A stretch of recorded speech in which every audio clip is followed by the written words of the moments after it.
As we head into another busy and social summer weekend, a reminder, COVID cases do remain high in our state. More than 2,600 new cases reported by the state just today.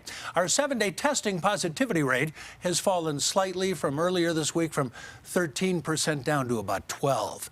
And there is important research underway in Colorado as many people still struggle with what's called long COVID, lasting symptoms or issues long after the initial illness.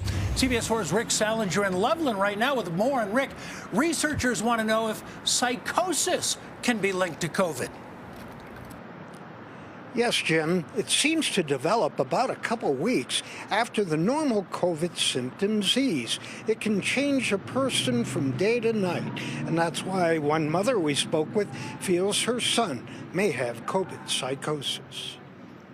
Normal young adult, recently married, just finished engineering school, had a bright, future ahead of him. Her 29-year-old son, who we are not identifying, suddenly changed 2 weeks after he got COVID.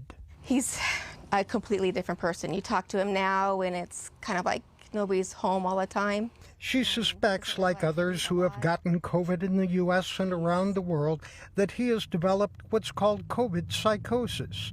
Dr. Theda Thant is a psychiatrist who calls the problem rare, but something the medical community is well aware of. COVID causes very significant inflammation in the body and the brain. She says delusions and hallucinations in people after getting COVID are part of this apparent psychosis.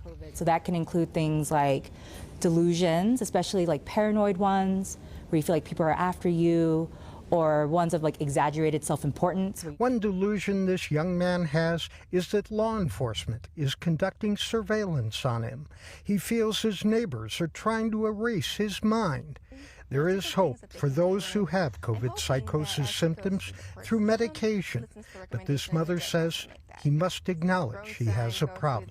He was normal and had such a bright future, and now we just don't know what's going to happen. To make matters worse, her son was arrested for throwing rocks at the neighbor's apartment. COVID psychosis could become part of his defense. Live in Loveland, Rick Salinger, covering Colorado First. Well, you might notice some homes for sale around your neighborhood. A little more